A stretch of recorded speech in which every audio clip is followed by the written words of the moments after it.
Deep in the forests of North America, a creature is said to exist. A creature that people are encountering. Seriously, look how big it is. With far too many reports to ignore, there are elements of truth behind these accounts that mankind can no longer It's ignore. created almost this obsession where I need to find out Could a more. breeding population of large, upright, hairy hominids really exist in North America? Or is there something more paranormal at work here, deep in the woods? If just one footprint, one wood knock, or one howl was real, then man's understanding of primate evolution would be changed forever.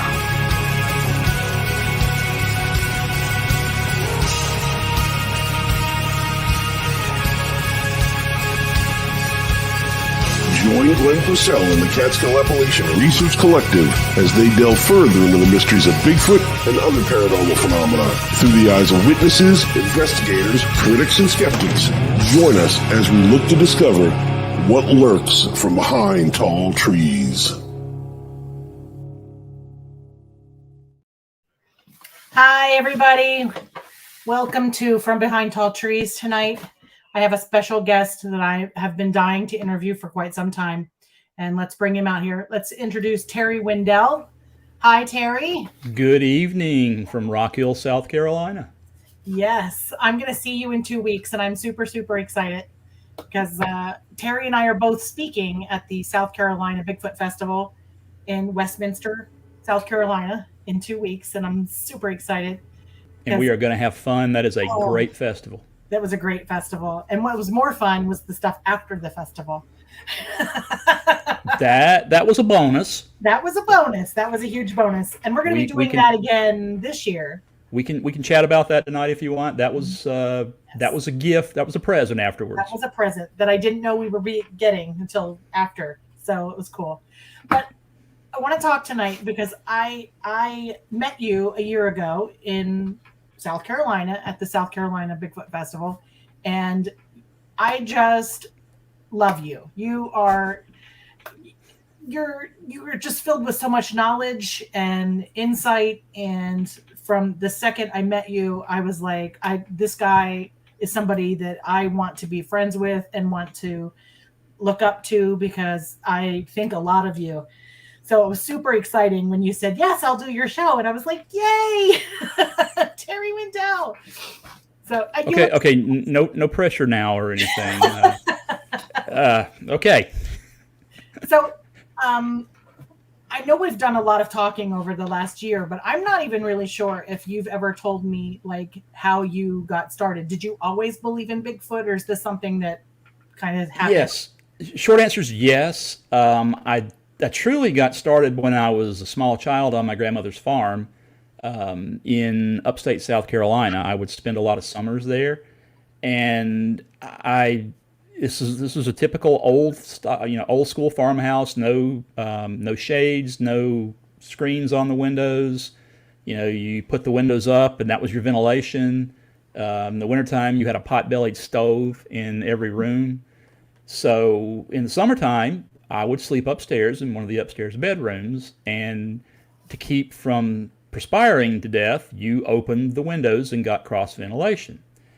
And I would hear all kinds of sounds. And again, I spent my summers there, and I loved the woods, and I got to know what bobcat sounds like, or what red foxes, or a little tiny fox, can make a noise that will make you think an 800-pound monster is going to come out of the woods and eat your face off if you don't know what it is. So I learned what that was. Deer make all kinds of noises. Yes, they do. Owls, all kinds of stuff. But occasionally I would hear things that I didn't know what it was. And this was before the internet, so you couldn't just Google search stuff. You had to read books. These things made out of paper, if you guys don't know. But every time I would go in the woods, I got this feeling that I wasn't by myself. It wasn't a creepy feeling like, oh my gosh, there's an axe murderer out here or something. But it was kind of like if I turned around fast enough, I'd see somebody or something duck behind a tree or down behind a hill or something. And I just figured, well, okay, that's just what it feels like to be, a 10-year-old boy in the woods. And I had an experience. I'll kind of run through this real quickly, but I was going down to this property was about 2,000 acres of family ancestral farm. Had 3 springs, 2 or 3 creeks. Was adjacent to a pretty major river in South Carolina, and so it had old growth trees, pulpwood, farms, you name it, all kinds of game. Deer were crazy everywhere. So there was just, what we know today is an absolutely perfect Bigfoot habitat. You had cover, you had water, you had game. But back then I didn't know about all that. So I was walking one day by myself. I'd finished my chores and I asked permission. I was going to go down to the creek to where this really nice spring was. It was nice and cool. Going to stick my feet in, going to pick some watercress, and some berry was in bloom. I don't remember what it was. And I just took a ham sandwich and said, okay, I'm just going to go chill out and I'll be back. And Mom said, okay, be back before the sun goes down, half an hour before the sun goes down, because you know what happens. You don't want us coming after you. Yes, ma'am. So on my way down this logging road, it was an access road, I noticed a pine tree about the size of your leg snapped off about 6 feet up. And it was like, well, that's odd. Never seen that before. It doesn't look like there's been any wind here. Nothing else is broken. Okay, I'll keep going. And I started getting that feeling like, not by myself. Walked a little further and saw another one, same way. Thought, well, this is really odd. Not really sure what to make about this, but I kept going. Got a little further down and I found a third one, but this one was not snapped off. It was pulled up by the root ball and jammed in upside down to the dirt. Wow. And at that point, I kind of went, that little voice that's in your head that when we don't listen to it, we get in trouble, Right. said, you don't need to go to the spring today. So I turned around and went home. And wasn't until a couple of years later when The Legend of Boggy Creek came out that I figured out what was going on. And the movie scared me so bad, it took about 2 years for me to go back in the woods again. But I kind of convinced myself, whatever's out there, it hasn't hurt me yet. And it's had every opportunity. So, I got to get over this. And that's what got me really interested. I read everything I could find. I watched everything on TV in search of, oh my gosh, that's that TV show. I lived for that. And just, as I grew up, I never lost the interest in that. And I finally got to the point in life where about, I guess, let's see, what is it, about 2015 or so. I finally got to the point in life where it was like, I'm at the point in my life where I've got some time, I've got a little bit of disposable income. I'm going to pursue this. I want to know what's going on. I've been interested. I've done everything I can do by reading. Mm-hmm. I want to know what's going on. So I was fortunate enough to get connected with a couple of guys who were really great. That were researching up in the Uwharrie, and we met before going in the woods, and we all decided the other was not an axe murderer, and we were okay to be out in the woods with each other. And they kind of took me under their wing and took me on what I call my very first official Bigfoot outing. That was back in 2015, and I got to tell you, all I had seen was Finding Bigfoot and the other shows where the people go stomping through the woods at night. So it starts getting dark, and they're not doing anything. They're just sitting around the campfire. And I'm thinking, well, we're going to get started soon. And got a little darker, and nothing's going on. And I said, so when do we start? And the older fellow looked over at me and said, we already have. I said, what are you talking about? When do we go out in the woods and walk around? And he kind of chuckled and said, we don't do that. You don't have to. No. He said, if you're out somewhere in an area where you think they are, if they're there and they're interested and curious, they'll find you. You don't have to go stomping around the woods in the middle of the dark and step in a gopher hole and break your knee. We just sit around the fire and they find us. So the night progressed a little bit and kept getting later and later. And I said, guys, I'm gonna go turn in. Nothing's happening. And the guy looked over at me and said, wait. I said, wait? He said, wait. Okay. So I waited for about another 35, 40 minutes, and I said, I really am, guys, I'm just beat. I've driven up here, all the way from South Carolina up into the mountains of North Carolina. I worked all day. He said, wait. Just wait. Not 20 minutes later, we hear, coming through the trees, ka-thunk, ka-thunk, ka-thunk, ka-thunk, ka-thunk, thump, a rock. Something threw a rock right into camp. And fortunately, I was recording audio, and this fellow was recording video on his thermal, and he was able to walk the other guy that was with us in on the rock, and they got it and gave it to me, and I have that rock that sits on my desk to this day. That is awesome. So that was my very first outing, and I had to unlearn things on that first outing that I had thought was what you do. So it was a very wonderful first start, and I'm thankful to those guys and all they showed me. Yeah. That's true, though. Just sitting around the fire. We've had a lot of experiences just sitting around the fire doing nothing. Yeah. In fact, I had Jessica Mora up here in April. I think, no, it might have been June. And we were sitting around the fire, and I had been telling her that they've been throwing stuff at us. And we're just sitting around at the fire. And all of a sudden you can hear it clearing the leaves and then go plop in the middle of the yard. And she about jumped out of her chair. She was like, oh my gosh. And I was like, I told you. All we're doing is sitting here. And it just. And you have to ask yourself, what else in the woods of North America throws rocks besides us? Nothing. Can't answer that. I know that crows have a propensity sometimes to pick up shiny objects and fly with them and then drop them. Not rocks. No. And this rock that I just showed you is small, and it was white hot. It was glowing white hot because something had it in its hand. It just stood out like a sore thumb on the thermal. That is awesome. And we actually saw it streak across the screen. I think I've got video of it on my YouTube channel. I don't remember. Oh wow! But where can people go to view that if they wanted to view that? Rock Hill Bigfoot. You can find me on YouTube and Instagram, and I have a website coming. It's just not quite here yet. But I'm on Facebook, Instagram, and YouTube. Oh, awesome.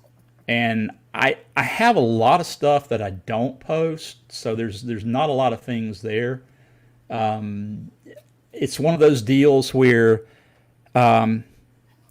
if Bigfoot walked out of the woods and said, hey, Terry, my people have decided that we're going to, the world needs to know our story. We'd like you to record it. I'm going to go over here and brush my hair a little bit and let you get set up. And I recorded that, and I made it public. The first thing that would happen would be you would hear, no, it's fake. It's too perfect. It can't be real. True story. On the other hand, on the other side of the coin, if I record something that is nondescript and blurry, that appears to be something walking on 2 feet, maybe. No, it's blurry. It's inconclusive. It's no good. So why bother? I do it for myself so that I can keep track of what happens, and I'll write up a report when I get back, or like a diary. But this gives me records, and occasionally I'll share some fun stuff like the rock. And truly, you can believe me or not. You won't hurt my feelings if you don't. Right. I've had some things happen that, had I not been there, I wouldn't believe me either. It's kind of how it goes with this field, doesn't it? Oh, it is. You start out looking for one thing and you find all kinds of stuff out. Yeah. Yep. Absolutely. One thing I've learned also is the more you start looking for Bigfoot, the deeper you go, the more you actually end up learning about yourself. It's kind of interesting. That is very, very true. Very true. I have learned a lot about myself in the last couple years. And Bill Rigby says the same with him. He's learned a lot. Yeah. Once you go down this rabbit hole, there's not a bottom. Oh, no. No. There is not a bottom. I'm so far down that hole, I can't even see the hole. I'll share this with you. I make no bones about it. I've seen a portal open at a spot that I can't tell you about. Right. Had I not been there to see that, I wouldn't have believed it. Before that, if you had talked to me about portals, I'd have just gone, oh, portals, bless your heart.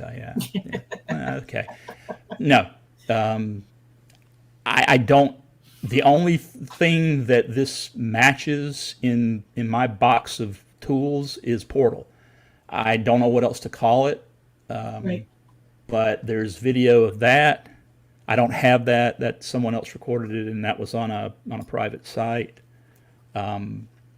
But clear as day, it was there.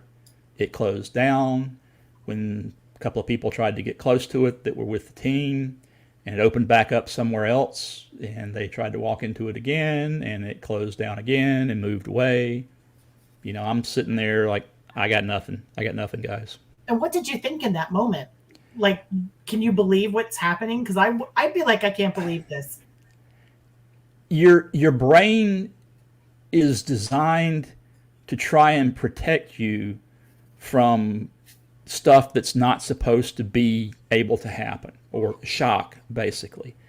We've developed that as mammals and as monkeys over the years to protect us and keep us from going into lockdown when trauma happens. Right. So at that point, my brain was looking for anything and everything else that I could explain it by except portal. And nothing fits. It just finally you come to the conclusion that, like, well, yep, it's a portal. Shoot me, it's a portal. Sorry, all you people that I kind of poo-pooed. You know, I've had several things like that happen. Same kind of thing. I got poked in the shoulder through my tent wall in Georgia one night by a Bigfoot. He walked up behind my tent. I heard him come up, poke right through the wall of tent, like boop, right into my shoulder. And at that point, you know, my brain is going, okay, this is not happening. This is not real.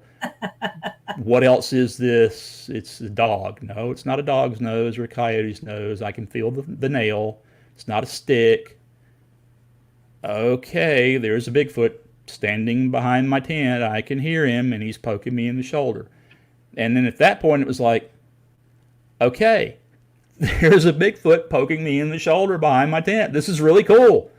Okay. Because again, this is one of those things where I'm right there. If he, and I say he because whatever it was huge. If he wanted to hurt me, he had every chance. I was in this little small tent. He could have just wrapped me up like a Terry burrito and carried me off, and I'd never been seen again. Right. But he didn't. So, you know, a lot of times I think when you hear, this is just my opinion, I think when you hear about some of the events where you have rock throwing or log throwing and people are, you know, talking about getting run out of the woods, aggressive Bigfoot. Well, what did we do? Right. Were we between Mr. Bigfoot and the grocery store?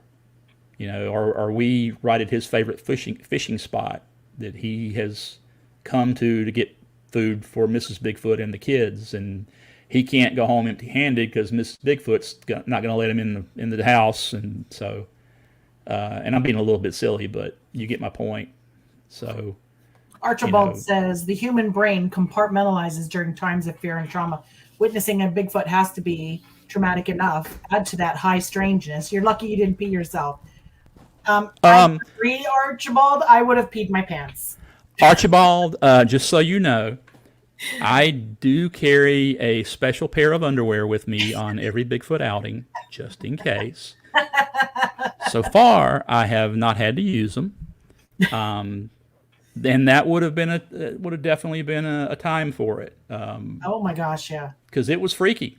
Your brain tries everything it can to keep you from believing, or to keep you safe and compartmentalize you, because this can't happen. This is hooey, this is Bigfoot, this is a legend. Right. This can't be real. Oh my gosh. Yeah, it's real. I know for myself, I go into the woods like I'm going to solve the world's problems. And then I get out there and something starts to happen. And I'm not going to lie, I get a little nervous and scared. And I'm like, oh my gosh, like part of me wants to just run right back out the way I came. The other part of me wants to stay here and see what happens next. And yeah, it's such an adrenaline rush to be out there in the woods. Oh yeah, it's. I'm sorry, I think I was a little hot on the mic there. I may be You're all right. a little bit. Yeah, it's definitely you have to train yourself. You have to train yourself. Again, one of the best things to do is to learn what belongs first. Mm-hmm. Learn the sounds of the animals, the birds. A mouse jumping around outside your tent at night can make you think something's walking around. I didn't realize until just a couple of years ago that mountain lions whistle. I did not know that. Oh, it's actually a type of purr. It's very low. It sounds kind of like a whew. I can't do it. The mic won't pick it up, but it sounds like a whistle. But if you hear that, be very, very careful, because it means they are very, very close to you, because it is such a soft sound. Oh, wow. So if you hear that, because you hear stories about don't whistle at night because the haints will come in, that kind of thing. And Bigfoot has been known to whistle. So yes, he has. I learned from that experience, okay, this is what a mountain lion sounds like. And we have those up in the North Carolina mountains. There is a breeding population. We got video, so they're out there. Wow. We have a question. D. Mitchell wants to know, what did the portal look like as far as color, size, shape, etc.? Okay. First of all, let me preface by saying this. I could not see it with my naked eye. It only showed up on thermal. This started out, my friend and I had been down to the field during the day and had walked around and went, okay, that's a big tree. That's going to look like a Bigfoot at night. That's a big rock. That's going to look like a Bigfoot at night. So we had kind of mapped out in our head where everything was. We're sitting in the field that night, and there's 4 of us in this group, and there's other groups, and we've all got radios, and we're, communicating back and forth. And I hear my buddy David say, he's sitting next to me looking through his thermal. I hear him say, what is that square thing out in the field? And it didn't really dawn on me what he was saying. And I looked, and of course I didn't see anything. And the moon is out, so you can see, but I didn't see anything. And I hear him say it again. What is that square thing in the field? And it dawned on me, there is no square thing in this field. We were just out here this morning. So I leaned over and said, what you got? He said, I don't know. Take a look. So I leaned over, and in the FLIR, you could see a square that was kind of like if you had one of those translucent shower curtains and shone a light through it really diffusely. That's kind of what it looked like. The edges were almost a fog or a mist. And when I saw it at that point, it was big enough that you could drive a pickup truck through it. Oh my gosh. And it was getting bigger. And so my buddy's FLIR didn't record at the time, but one of the other people in our foursome did. So he turned her over into it where it was, and she recorded it. and it would open, it would grow bigger, and then they had a couple of people that we found out later who were going to try to walk into it. So they were asking us, okay, walk us in on it. So we would be like, okay, walk forward 20 yards, turn to your right. No, your other right. Okay, walk forward again. Okay, you're right in front of it. And as they would get close to it, it would just close down. It would go and disappear and would open back up a little further away. So they tried this a couple of times, and we're not sure, it's still inconclusive if they actually went into it or just got in front of it, because at one point we lost their thermal signature when they stepped in front of this thing. But it could have been the portal, whatever it was glowing so much that it actually overpowered their thermal signature. Right, right. Kind of like if you put a 10-watt light bulb in front of a 100-watt light bulb, the 100-watt light bulb is just going to, obliterate the outline of the smaller light bulb. So we don't know yet, but that was a real interesting experience. That sounds freaky as hell. Yeah, I didn't sleep a whole lot that night. Oh my gosh! And we had some other weird stuff going on in camp that night as well. And I actually, my buddy and I slept in the front seats of my RAV4. I had my car keys up on the dash, and we had turned the car around like, anything goes on, we're getting out of here. We'll Right. call you later. It was that kind of freaky place. Oh my gosh! This place is, I can't tell you where it is, but it is basically the Skinwalker Ranch of the East Coast. Everything but the Loch Ness Monster has shown up there, and there is a swamp in this area. Wow. Yeah, and again, that's the kind of stuff, I go thinking this is Bigfoot, and you come away with orbs and portals and who knows what, and it's like, well, now I got that to deal with. Right. And how do you process that? It's tough. It actually, it took me a couple of days and the drive home to figure out how I was going to tell my wife about this and not have her say, yeah, there's these guys that are going to show up, and I want you to go outside in the yard, and you walk out and they've got this nice white jacket that buttons up the back, and so I'm fortunate that I have a wife that is very tolerant of this. She has not had any experiences, but she believes that I believe, and she puts up with a lot of my foolishness. So Does she ever go out with you? we have on a couple of occasions.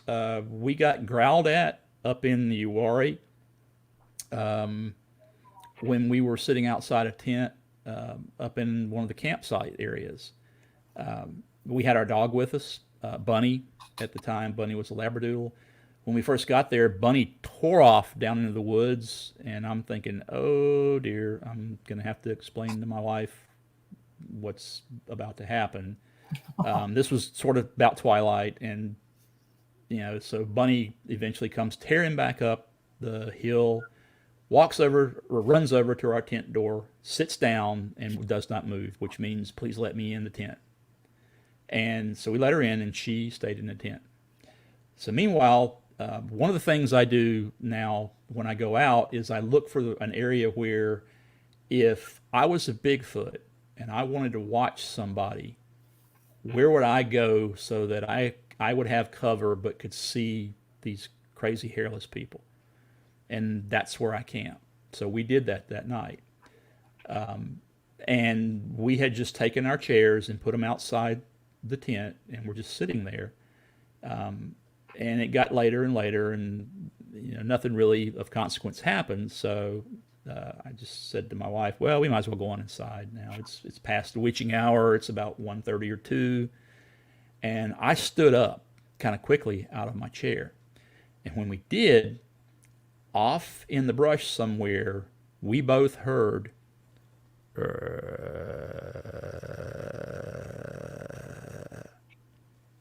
didn't see a thing. And of course I didn't have thermal or anything. I just had eyeball mark one. And I immediately looked at my wife and said, "You heard that right?" And she said, "Yes." I said, "Okay. Bunny's in the tent, right? It's not, wasn't the dog." "Yes, she's in the tent." I said, "Okay." We got growled at by something. Now, I can't say, at the time, I thought it could have been a Bigfoot, which it could have been. But I have since learned there is a breeding population of mountain lions up in Uwharrie National Forest, which is where we were. So it could have been that. It had that kind of guttural, damp growl. So it could have been a mountain lion. I can't say definitively. And they are rather sneaky and can get pretty close to you because they're cats. Yeah. So I'm going to chalk that one up to, I don't know. But that was kind of her first, like, oh my goodness, the eyes get real big and like, oh my goodness. So, but again, we're up there. Nothing has hurt us so far. And, so I'm not saying throw caution to the wind. Don't be stupid. Because like mountain lions, there's a lot of things in the woods other than Bigfoot that think we would taste pretty good with ketchup. So, I agree. Don't be an idiot. Right. So we have a Facebook user that asked if the portal made any kind of a sound when it closed. No one heard anything. I've heard people talk about pops, things like that. We were far enough away, and none of us in our group had any kind of audio gear. So, and I don't think anyone else did. To my knowledge, there was no sound, no indication of sound, not for this one. And again, this is not, I've heard portals being round. I've never heard about them talked about being square. So I'm calling this a portal only because I don't know what else fits. Right. And you saw it open and close, and saw it open and close and move. Right. But not with my naked eye, only through the FLIR. The FLIR. So Brendan Brown says there's been a lot of speculation recently regarding the current UAP phenomenon and alien technology in regards to alien reconnaissance drones, considering all that's going on now and coming to light with UFOs. Do you think Bigfoot are somehow related to all that's going on currently? And if so, are the portals some sort of transportation mechanism for these creatures between Earth and a UAP? All right, let me start this in reverse. Are they transportation mechanisms? Imagine if we're an ant and we're living in our anthill and we're just doing ant business, going about ant business, and we go to sleep in our ant house for the night. And we wake up the next morning and there's this big, giant slab of black material that's been built right next to our anthill. We have no idea what this is, where it came from, what it's used for. Now, we as humans would call that a road. Right. We know exactly how to use roads. But the ant has absolutely no concept, nothing in his wheelhouse to understand what that is. I would liken portals to that, perhaps. If they are transportation mechanisms, I don't know that we currently have the understanding or the wherewithal to comprehend how they work.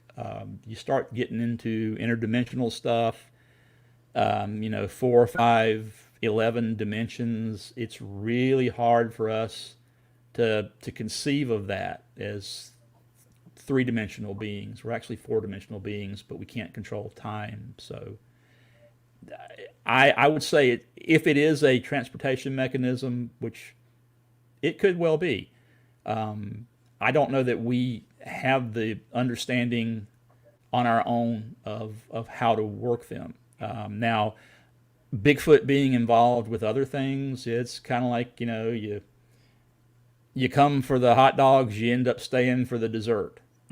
I used to think, no, there's UFO people are over here, and I'm also a UFO person. I've been interested in those since forever. But the connection, there's no connection. They're two separate things. And the more you do this, you start seeing things. There are often orbs reported in the same areas that Bigfoot is, sometimes in conjunction with Bigfoot, sometimes separately on different occasions, but it's frequent enough to at least bear looking at that there could be some kind of connection. I have never personally seen a Bigfoot walk out of a UFO. Now, have I seen a UFO? Yes, I will say that I have, only in the sense that it was something flying and I couldn't explain what it was. It was not an airplane, I knew that. It wasn't a firefly, I had nothing. So it was a UFO. Can I say that it was the mothership from Zeta Reticuli? No, I don't know that. But there are things that we don't understand yet. Maybe there are militaries, maybe they're not. I don't know. I don't have. I'm not going to say because I truly don't know. It would not surprise me if either of those were the case. But I don't have the experience to say definitively one way or the other. Right. There's a lot of different thought processes on Bigfoot as far as do they cloak? Do Right. they go through time warps, dimensions, portals? Are they flesh and blood? Are they this or that? It's none of us have the answers because we just don't know. I do think they can do things that we don't yet understand. I say that all the time. They are flesh and blood, definitely, because they leave sign, they leave footprints, they leave supposedly scat. So you can track them. But then when you track them into a field and the tracks go out into an open field and stop, what is that? Where did they go?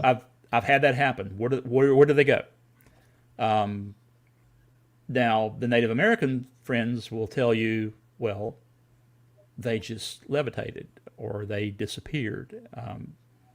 Again, I have not witnessed that. I can't say for true that happens. But there are things that go on that we don't understand. Oftentimes, I'll tell people, you hear people talk about magic. Well, what is magic really? Let's think about this. Magic is something that is a word we use to explain something that we don't now understand. If I had taken a Bic lighter and gone back 500 or 600 years and flicked my Bic, I'd have been burned at the stake because they had nothing in their wheelhouse to explain that.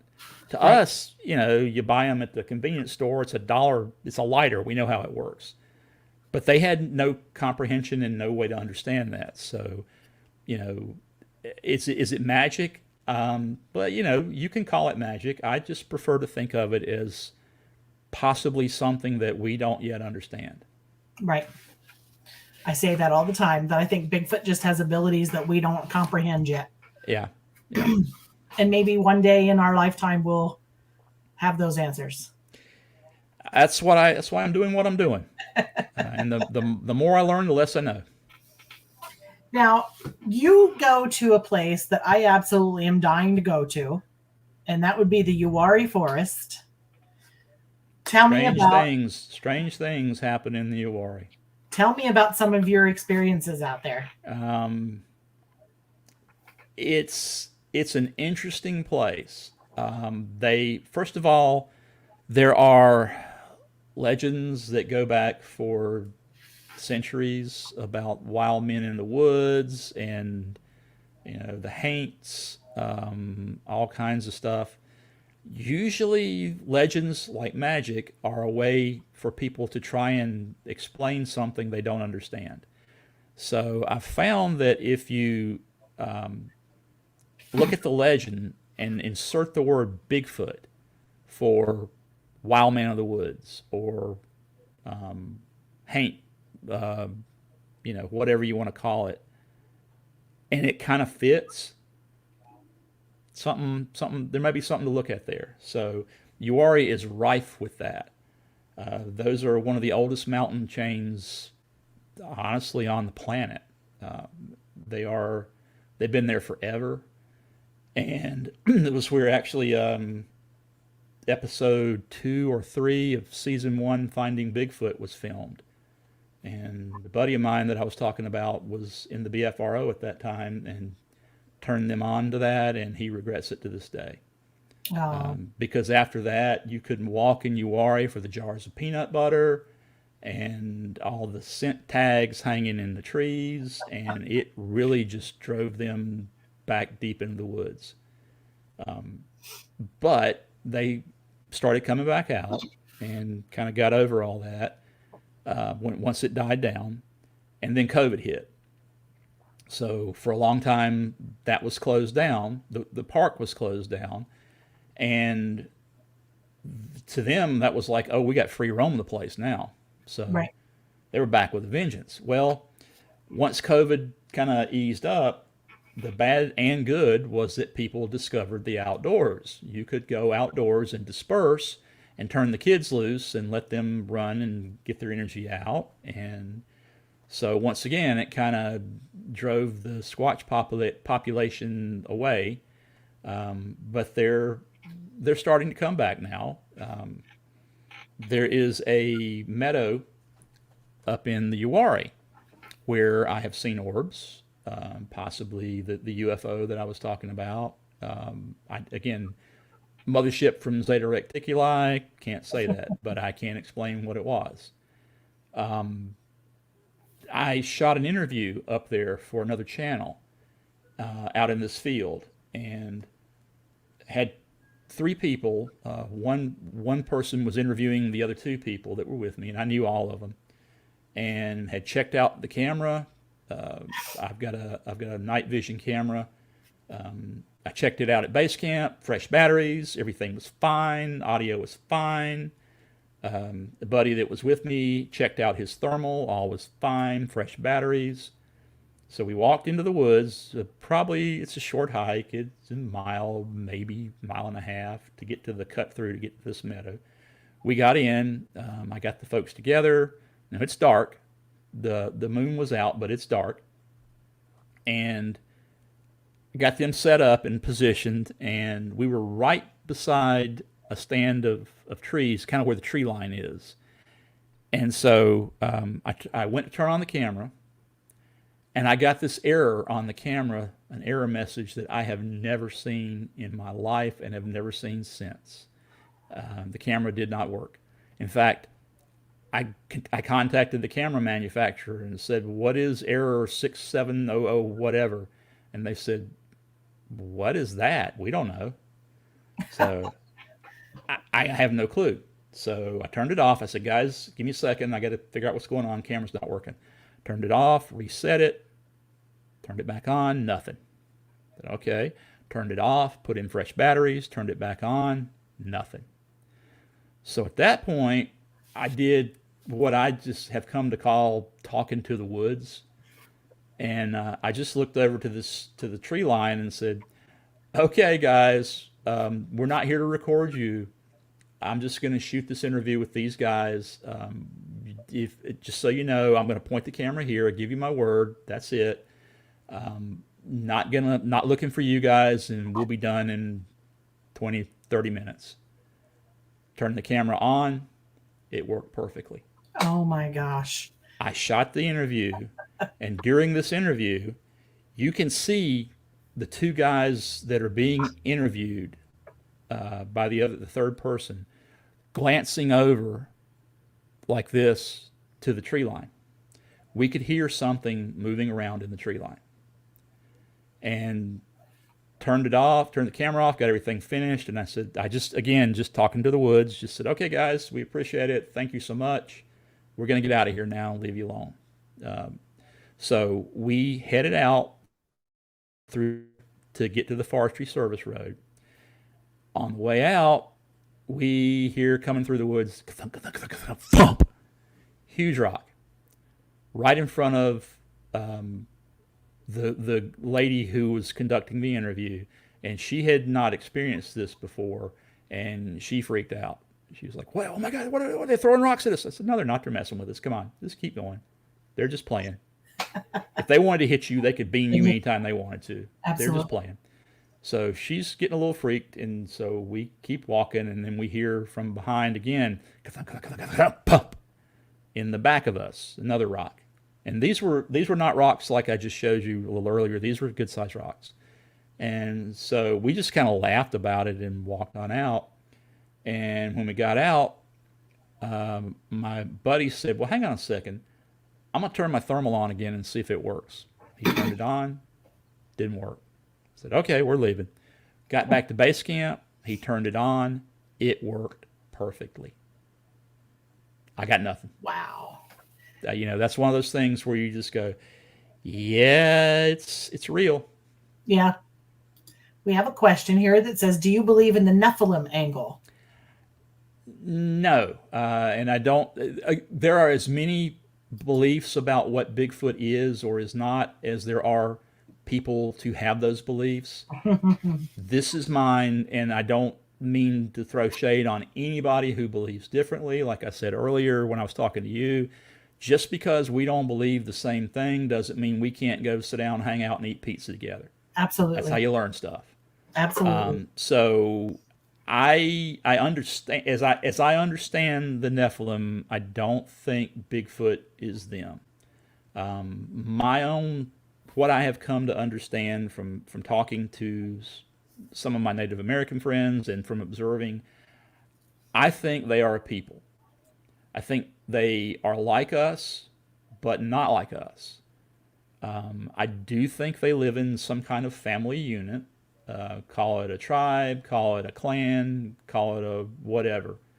I think there are, of course, young Bigfoot. They're Bigfoot babies because for this to have been going on as long as it has, there have to be more than one Bigfoot. A lot of people, that doesn't dawn on a lot of people sometimes. And I think I think a lot of times they're curious about us, especially the young ones. I think that we misinterpret some things that happen just because we look at things differently. And we can't talk to each other and say, okay, this is a rock. What do you call this? Or this is an apple, or why do you do this? Now, I know there are people that talk about mind speak. I will not discount mind speak. I have not happened to me, and not have had it happen to me, but I've only lived in this one head all my life. Right. I don't know what happens in your head. I can't crawl into your brain and know. So, I can't prove it or disprove it. Right. So, but that's my take on what they are. Did we come first? Did they come first? I don't know. I don't know. I will say, look at us and look at them, and who actually seems more built for this planet? Which of us? They can sleep anywhere. They can drink the water right out of the stream unless it's just incredibly polluted.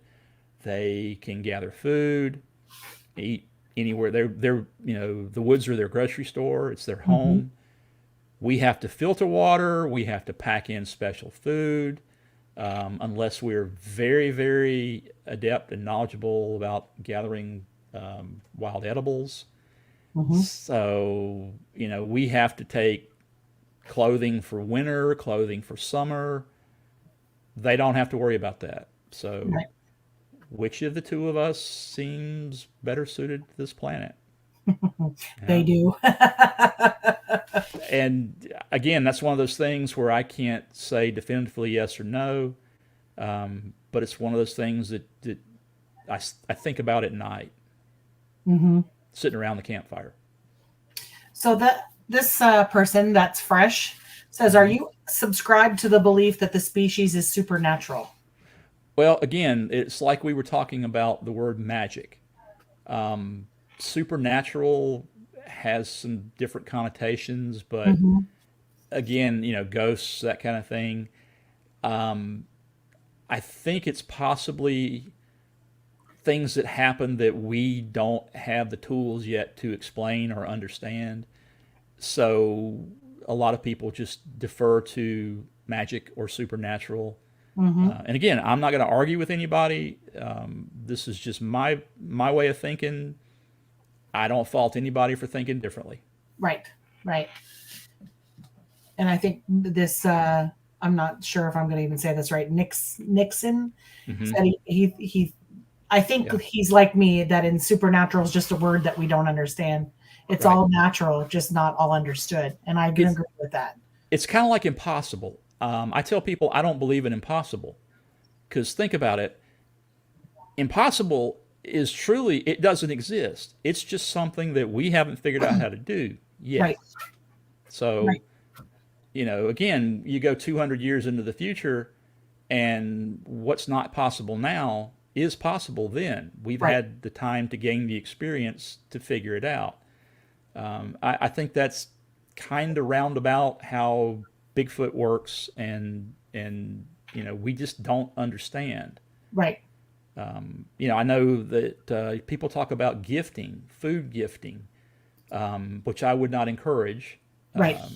Typically, if you want to gift, do toys or marbles or something, because I think that the two species, us and them, look at things differently. When we gift food, we're just thinking about today. I think when they look at that, they see that as a bargain or an arrangement or a deal that we have entered into. Okay, we're going to feed you. And then when we silly humans get tired of it or do something different, they don't understand that. So that could potentially cause a ruckus. Right. And again, just my thoughts. I will be happy to share a pizza with anybody and talk about stuff and still be friends. Absolutely. Absolutely. I've had people ask me that about here on my property, because I have at least 2 Bigfoot, a juvenile and an adult, at least. You definitely got something going on. Yeah. And I've had a guy say to me, I think you should gift them food. And I'm like, I don't know. What happens if I go on vacation and I don't gift them for a week? Are they going to kill every chicken I have and tear my house apart? Like what? Right. I just don't think that's a good idea. Yeah. I mean, I said, if that's something you want to do in the national forest or a state park, you want to leave an apple, whatever. Yeah. But this is my backyard. I just, you're asking for trouble, I think. I think we look at things differently. To them, it's more of a promise that we've made, and they don't understand why all of a sudden we're breaking the promise. Same thing with territory. When somebody goes in the woods and builds a house and then doesn't understand why they've got all this Bigfoot stuff going on around them, though they're aggressive. Well, no, you built you built something in their home. Yes. That you didn't talk to them about, or whatever. So they look at that as an incursion on their territory. Right.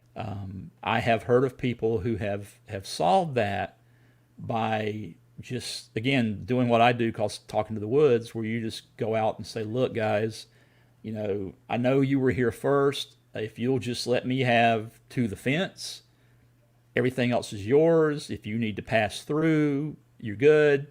But just please know that it causes strain on us when you're closer. So if you just give us to the fence line, all is good. Yes. And in most cases, oddly enough, that has resolved the issues, at least for the people that I've spoken with. It's funny you say speak to the woods, because I've just started doing that. And I did it on I went to investigate somebody's property, and we had a really weird situation happen that actually scared the homeowner, and had nothing to do with the Bigfoot. It was somebody else that was there that brought a handgun and fired it. And me and the homeowner went out to where this happened. And I just nonchalantly said, I'm really sorry for what happened. We don't condone what that guy did. That's not what we're here for. And it was seconds where we had coyotes firing off on the right, and then coyotes firing off on the left, and then this big, huge Bigfoot howl came, and we were standing elbow to elbow and had two totally different experiences. Like, I was energized and like, oh my gosh, and the homeowner was like just wanting to go climb into a hole somewhere. He was scared, and I was like, but it was incredible. But talking to the woods, that's all I did. I was like, hey, I'm in my head, I'm like, let's see if this works. Yeah. I'm just like, There's, hey. there's something to it. Even if it does nothing else, it calms you. Yeah. It's kind of like whistling and talking to yourself. If it does absolutely nothing else, it does tend to calm you down a little bit. But I did that up in Westminster when Michael Cook and I were out and had some strangeness go on and solved the problem. Yeah. That was an interesting time. You bringing that up. Yeah. We did not know that we were being set up. Yeah, we were kind of set up in a good way. Yes, in a very good way. Yeah, we went out and had this experience. I don't know how long you want to go on this, but we went out. In short version of it is Michael Cook and I were fortunate enough to go walk out down this path that was adjacent to the house that the festival folks were putting us up in. And we had something happen to me and him both that neither of us have ever experienced. It was really pretty cool, to be honest about it. But we're looking at each other on the walk back, and if we have time, I'll be glad to go into some detail about it. But we were walking back going, okay, number one, do we tell the rest of the group that's here, or are they going to look at us and go, yeah, right? And number two, are we going to tell the festival people? Because they're going to look at us and go, yeah, let's see, you're Bigfoot investigators at a festival for Bigfoot, staying at a house in the mountains, and yeah, you had something happen. Come to find out, that area had a history of activity, and they didn't tell us about it. They wanted to see if something would happen, and boy, did it. Oh, yeah, it did. When I told the festival head about it, he just got this big grin and started laughing, and I just looked at him and went, you knew, didn't you? And he said, we were hoping. And we're going to be in the same house this year. We are, and I really want to go back on that trail and just sit quietly or walk quietly and see what happens, because there's somebody there. I'm going to be right there with you. Yeah. I'm going with you this time. Hopefully we'll have the same thing happen. I just stood up. We were sitting around. You tell me when we need to cut this off, and I'll stop. But we were all sitting around the fire, you and me, Michael, and some other folks that were with us, and some of their guests. And I happened to look over, and this house was gorgeous. There's a big, huge porch, wraparound porch. There's a big fire pit, and I happened to look up, and there's this trail that goes off into the woods. Okay, it's dark. I'm a Bigfoot guy. There's a trail in the woods. Like calling us. So I just stood up and said, well, I'm going to go for a walk, guys. I'll be back in a little bit. And from behind me, I hear Michael's voice go, well, Terry is clearly crazy, but I'm going with him. So we walk off down this trail, never been down it before, don't know where it goes. We just go walking down this trail, and we had 2 nights worth of this. The first night was interesting. The second night was really interesting. So basically, the first night, we went walking down the trail. We heard coyotes going off from the far end of the trail. The trail runs, if the house was at one end of it, the trail was kind of an east-west. The house was at the east, and we were headed west. Had no clue what was at the end of it. So we hear coyotes and dogs like crazy going off. It was like down vicious, at the crazy. Far end of the trail. Yeah. And if you've been around dogs and you've listened to them, dogs have different barks. They have a hello, I'm here bark. They have a I like you bark. They have a I don't know what you are bark, and they have a you don't belong here, I'm going to eat you bark. These were partly I don't know what you are barks, and partly I'm afraid of you. You don't belong here. I'm going to eat you. And they progressed up the trail from different farmhouses along the trail, different locations. And we keep hearing this, and it's getting closer. And it goes beyond us, and we're hearing the dogs, and we hear some coyotes go off. And from the far end of the trail, we hear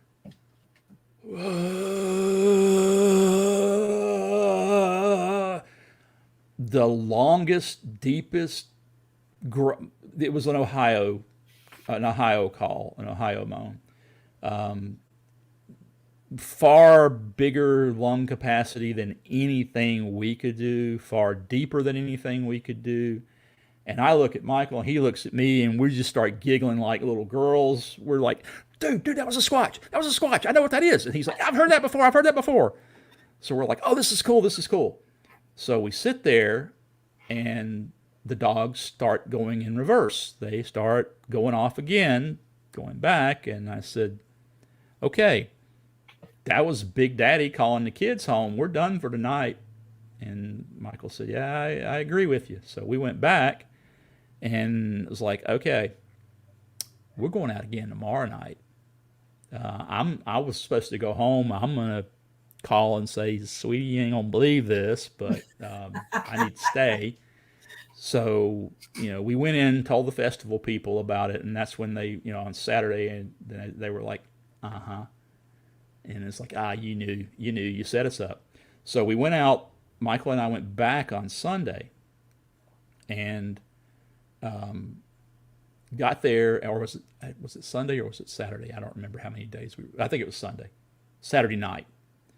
This happened on Friday night. That's right. We went back out on Saturday night, and got to the same, they got to the spot, and Michael looked over. We heard the dogs go off again, and Michael looked over and said, Terry, there's a tree. Or no, I'm sorry. The trail, we had this happen first. The trail dipped down, and you couldn't see what was beyond the dip. Michael leaned over and said, do you see something in that dip down there? Look down there and tell me what you see. And I said, that's interesting. That looks like a shadow of a head and shoulders. He said, that's what I thought. I said, okay. I'm going to do an experiment.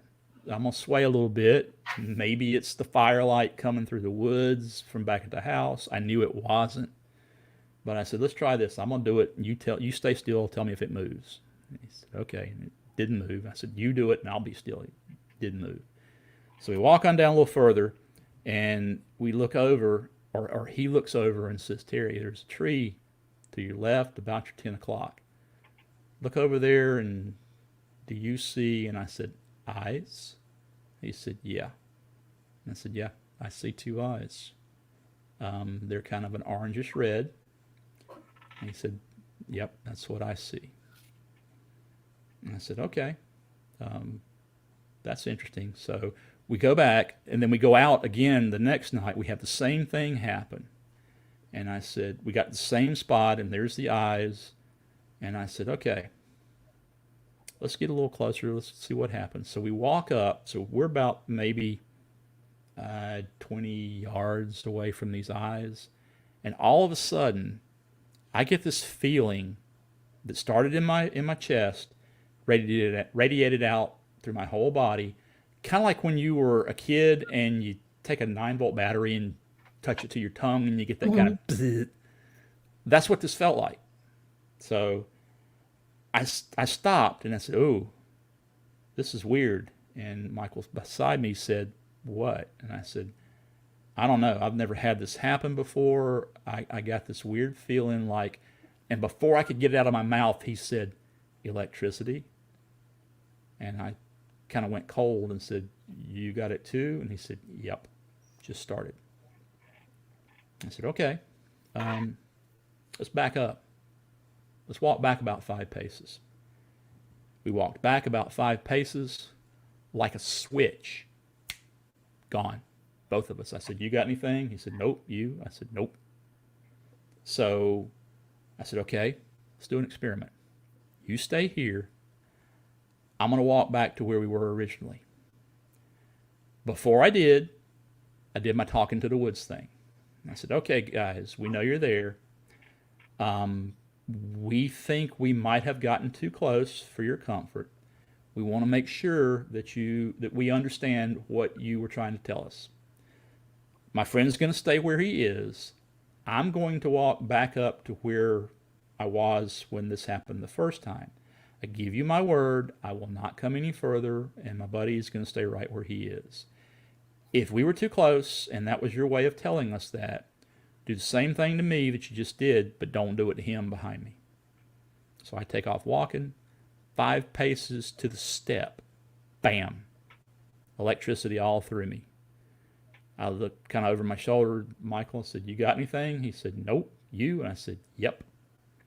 So at that point, I just looked up to the woods and said, okay, guys, we get it. I'm going to back up. We won't bother you.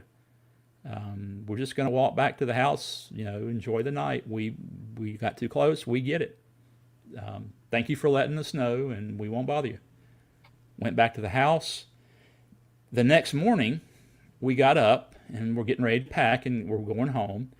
And I got up early and walked down to the end of the trail by myself in the daylight because I wanted to see where it went. It leads straight to one of the major rivers in South Carolina. They're using the rivers and crossing over and coming up this trail. And coming back, I looked at the dip in the trail, and we had the shape there again the second night, and didn't see anything that would account for that type of a shadow. No overhanging branches, no trees in the background, nothing. Coming back further to where the eyes were, I looked over, and there was a matted down patch of leaves and grass where something large had either bedded or squatted or something. Now, it could have been a deer, but it was a very large area where something big was. Got back to the house and told Michael where I'd gone, and he said, interesting. We went out and we're sitting on this wraparound porch and looked up, and where the roof of the porch comes out, there's a header beam that runs right under where the rafters are for the roof. I looked up and said, was that stick there last night? And Michael said, what stick? And I said, look up there. And he said, So we've got pictures of this. I reached up. Now, I'm 6 feet tall. I could barely, stand on my tiptoes, barely touch the tip of the branch that was up there. So I finally just climbed up and got it down. It had been barked or stripped of bark on a section of it, like something had peeled the bark off. Why would you put something up there if you were, it's not something a kid could have just done. And there were no kids up there. We did have people around that night, but why would you do that? No. And then Michael looked over at the little round table that was sitting out where we were and said, was that pine cone there last night?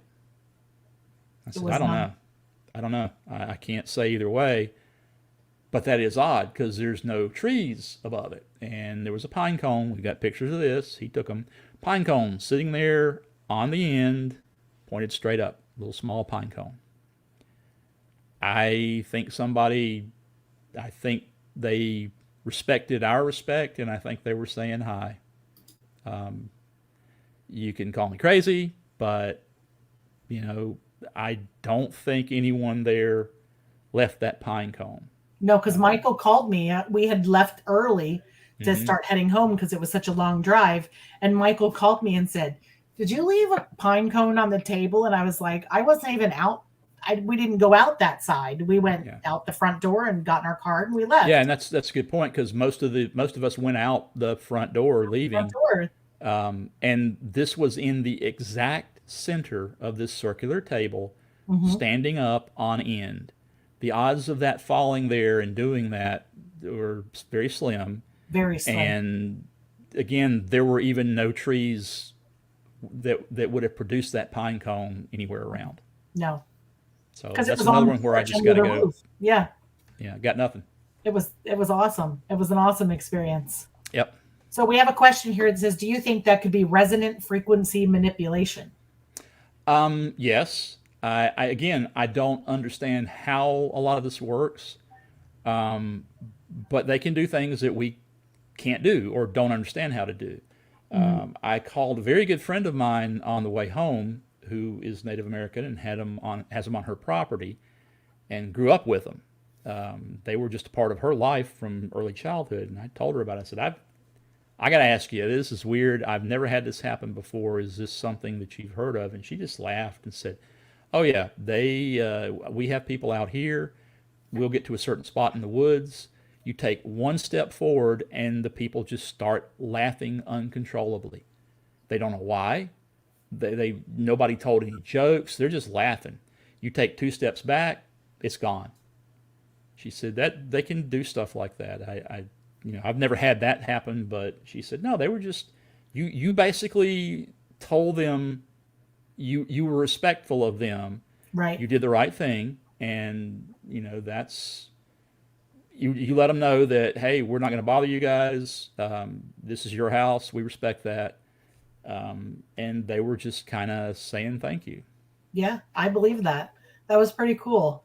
Yeah, it was neat. Yeah. Again, that's one of those things where, did I see them put it there? No. But I don't know how to explain that otherwise. I don't know how else it would have gotten there. It's just one of those things. And I know there are people out there going, oh, somebody could have put it there. Not in this situation. No. It would have been so odd for both of those, the stick and the pine cone. I don't know. So, and truly, I do think they understand respect. I think that, the logo that I have for Rock Hill Bigfoot, the bottom part of it says respect is key. And my friend whom I called, she closes every talk that she does with a particular saying that I have kind of adopted, and that's where my respect is key comes from. But she closes all of her talks by saying this: if there's respect between us, there'll be no problems. Nope, there won't be. I agree that wholeheartedly. I have lived long enough and seen enough that I believe that. I don't know how they understand, but they understand. Call them crazy. Some have, and I'm okay with that. You're absolutely right. If you get offended by being called crazy and this stuff, you're in the wrong place. I get laughed at all the time, and it's okay. Oh, yeah. It's all right. Yeah. I don't care. I tell them all the time, you'll be laughing when Bigfoot's sitting by me next to the fire, drinking the day a will beer. come. I don't know. And that's why I do what I do. I'm not out there for fame. I'm not I don't want to be the guy on Time magazine shaking hands with Mr. Bigfoot. I want to know what's going on. That's all I want to know. I just want to know. That's it. Just answers. Yeah. I just want to be friends. Yeah. Yeah, that's all.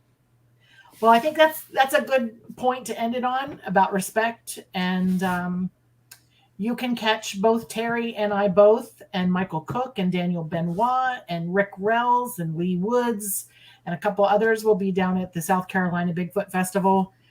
All of us are speaking at the festival in 2 weeks. So if you're down in South Carolina, stop in, say hi, check out Terry's presentation. I have a presentation Friday night and a presentation Saturday. I think you're speaking twice. I'm speaking twice on Saturday. And if you've never been to a Bigfoot festival, this is not a Bigfoot conference. This is a festival. This is a festival. If you've never been to one, this is a great one to start. It's a great small town. The people are friendly. Super friendly. Yeah. It's just a good time. It really is. So if you're in the area, please stop in. Even if you don't watch us, just stop in. Yeah. It's fun. Stop in. It's great. It's a good time. But watch us. Listen to us. That's what you're there for, to see us. That's what we do. Yeah. and just know we don't have all the answers. We don't even know all the questions yet. No, far from it. Far from it. We're learning as we go. Mm-hmm. If you guys enjoyed tonight's broadcast, feel free to hit the like and subscribe button. All the subscribes help us with views and all of that. I'm not exactly sure how it all works. I'm kind of computer illiterate. They just kind of gave me a mic and said, here's your show. So I don't know how all the likes and clicks works, but I know that we need likes and clicks. So if you like what you see, just click the like and subscribe button. And don't forget to catch This Week in Bigfoot. It's the fastest 30 minutes in Bigfoot. Brendan does an awesome job with that show, and it's very informative. Every Friday night, I believe it's 8 or 8:15. Check it out. Very good show. Let's see. I don't think there's anything else we need to cover. Hang around with me, Terry. Have a good night, everybody. Keep it squatchy. I've enjoyed it. Have a good night, everyone.